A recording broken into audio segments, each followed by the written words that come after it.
Hello. I just met you, or know of you, a few months ago. You've known us a long time. We're just getting reacquainted. And in a month, you helped me manifest a family vacation that we desperately needed because we had come off of 3 years of hardship with my daughter's epilepsy. Yeah. At 7 years old, she had her first seizure on Christmas. Yep. And I had PTSD from that because of all the meds. So I manifested this Montana horse ranch vacation. We went and I asked Montana to take my pain, and it did. And I came back healthy. And my daughter's fine. Now, you know what you are? You are the best example that we've ever seen of someone who had a desire that was strong enough that it wiped out your resistance. That's the power of a strong desire. When a desire is strong enough, and then you got the momentum going, and then off you went. So don't spend too much time regurgitating what was happening before that. Let this new that has happened be the new conversation. Because you can return to what was if you keep talking about it. I know. Well, that's all right. It's unlikely. You had a powerful desire that shifted a lot. And it's much more likely that it remains shifted than that it goes back. But there's a tendency to want to explain the transformation. Don't do it. I think it's hard because there was a video made about her because it's so rare what she has. The ketogenic diet is what saved her, not the brain surgeries. And now that's huge. And I feel like... Well, look at it all as steps along the way. This was there because that's what you could let in. And then that was there because that's what you could let in. And now this is there because that's what you can let in. There's always going to be something more. Always going to be another step. Jerry took Esther to Montana. One of his favorite things to do. They floated around on the Bitterroot River all summer long, put their little raft in the water and fished. And Jerry showed Esther, he was a fly fisherman, he liked to run on the rocks, and that river was particularly good because there were lots of rocks in it. And he would just leap from rock to rock to rock to rock to rock to rock to rock. He could be out on that water all day long and never get his feet wet. And Esther would say, how do you do that? And he said, I know there's always another rock, and I know I can reach it. As Esther waded around up to her thighs in the water, she said, well, they're not there for me. But he'd practiced that for a lot of years. Well, there's always another rock. There's always a way to keep your feet dry. There is always another and another and another. You just have to accept the confidence that the next idea will always be there for you. Mm-hmm. I think I also can't stop talking about it because I feel she has become the poster child. Well, that's all right. For finding this cure. What's the downside of that? I guess retelling the story. Well, just tell the good parts. Okay. Don't get into the suffer and sacrifice. In other words, it's hard to let go of that. But yeah, it was bad. But is it now? No, and that's what I can't shake. It's all right. She's fine, and I can't get it. You know what you're doing here? You've given us something really fun that we're going to carry from this conversation and use a lot from this point forward because it's so powerful. Do you know that you've given us the best way of saying this about humans and their beliefs? You've got post-traumatic stress syndrome. That's what your beliefs are. That's what your beliefs are. You believe stuff because your past has been a certain way, and then you keep focusing on it and it holds you back. You don't have to do that. We thought that was way funnier than you did. We know for sure that if you're little and you go running to see the train, there's the train, there's the train, there's the train, and the train chops your toe off, you're going to have a way different relationship with trains than most other people. It's just the way that it is. And so that's not hard to accept or to understand, is it? But you don't have to keep talking about it. So let's chew here for just a little bit, because you're not alone in this. You are a strongly pointed, exaggerated version of it right now, which is beneficial in a conversation. You know what's so interesting? Humans are problem solvers. First, we have another story. We want to come back to that point. Will you bring us back to that point when we finish this story? Humans are problem solvers. Will you bring us back there? So Jerry and Esther in Del Mar, and there's a hill that they would drive up, and they would drive their car up to the top of Torrey Pines, park their car in the Rangers parking lot near the lodge, and then they would walk.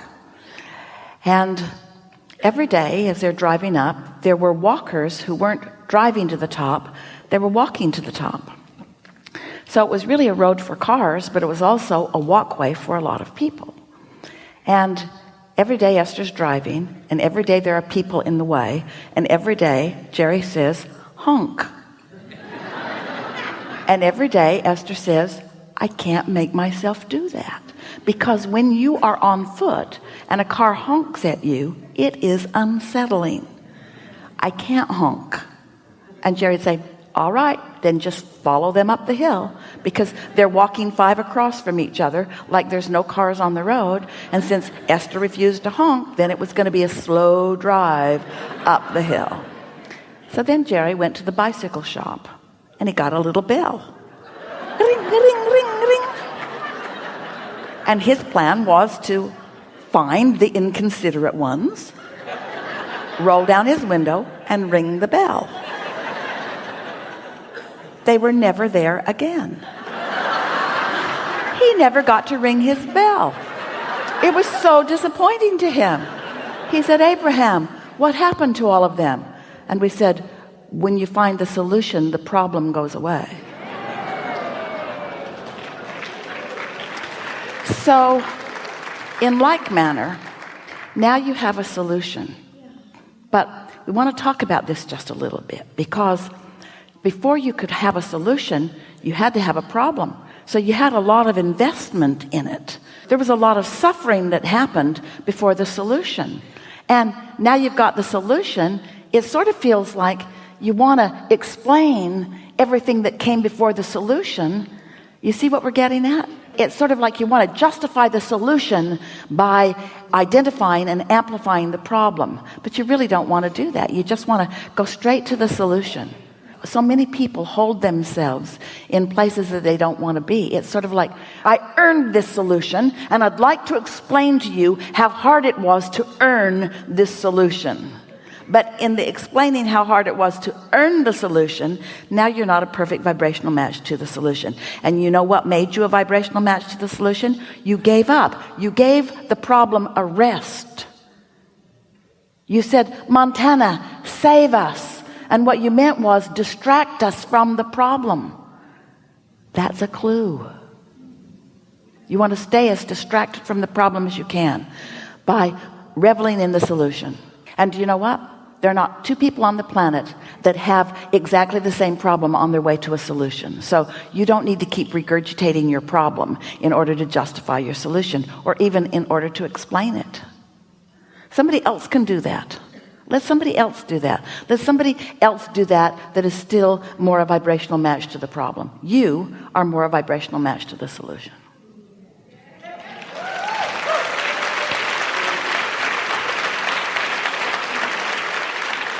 One more question. So, being fairly new to this, you can say that if you want to, but you heard everything we said. You calibrated right to it, and you got it completely. And it doesn't matter if you're new or old, you got it. I got it. Okay, so It's like someone going to the top of a building and stepping off and falling down, and other people saying, I didn't think that person had learned about gravity. And yet, they fell down instead of up. Okay, so I guess I'll go straight to my question. When I came, what I understand now, and I think it might be just me calibrating to all those others before me that didn't, to calibrate with that I didn't deserve what I have, or... Before you go further, we want to stick something in here. Yes. This matters that you get this, yes. All of you. We like telling you this so much. We love you so much. We don't want to give you the impression that calibrating to a problem is a wrong thing or a terrible thing, Because you know why? The whole time you're calibrating to a problem, you know what else you're doing? Creating a solution. So when you're calibrating to a problem, you're creating a solution, because the calibration is waves that are equal. So when you're calibrating to the problem, you're creating the solution. Now you just want to decide whether you want to give your attention to the solution or to the problem. So don't be hard on yourself about anything that came before. Okay. I guess that's the answer to my... It is the answer. Not one of you said, as you made the decision to come into this experience, this physical body this time, I'll go but clean it all up before I get there. I don't want any contrast. I don't want any decisions to make. I just want the good stuff. So get it all ready, and then I'll just float in. Not one of you said that, because you didn't want to give up the satisfaction factor of calibrating to a problem, launching a solution, then recalibrating to the solution. That's what deliberate creation is. You cannot calibrate to a solution that you haven't first calibrated to the problem. We've never said that before. That matters. That's why you calibrated to a problem, then you calibrated to the solution, and now you don't want to give up the problem because it feels like the calibration of the problem was so important to the solution. Do you get that? And I had made, when my twins, she has a twin brother, and when they were born, and all the first 7 years of life, I made a pact with God, and I said, if I do this, if I do these philanthropic things and raise money for women with breast cancer and do these things every year, you take care of my babies. And then, but you were not making that bargain with God. You were making that bargain with dysfunctional humans. God doesn't make a bargain like that. Sure, and that's why I feel guilty. Like no, I maybe don't feel guilty. Brought this to her. There's no hope for you. We came so far, and now you're going to...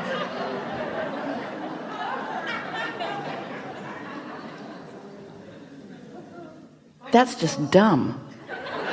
That's just dumb. You've come way past that.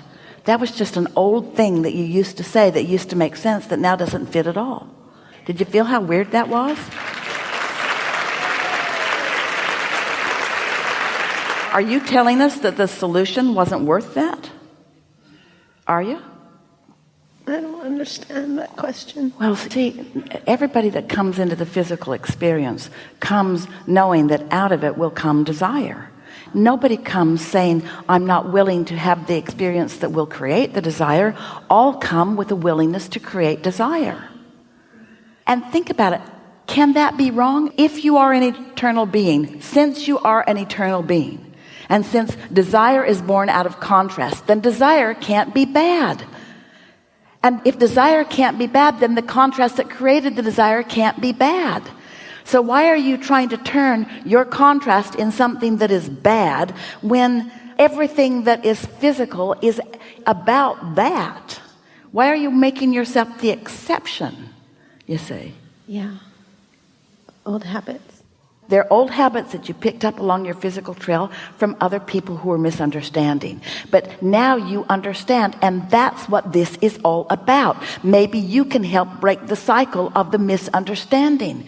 Maybe you are not going to keep regurgitating the same old crap that makes the same old crap that makes the same old crap. Maybe you're going to be fresh and new. Maybe you're going to step into the new segment with a new point of attraction. Maybe you can tune yourself to what you intend to. Maybe you can calibrate to well-being and strength and clarity and abundance and all of the stuff that's in the vortex. And you would not have anything close to that desire if you had not lived that. I got it. I got it. Yes, you did. I got it. Thank you. Yes, you did. Really good. Thank you. Really good.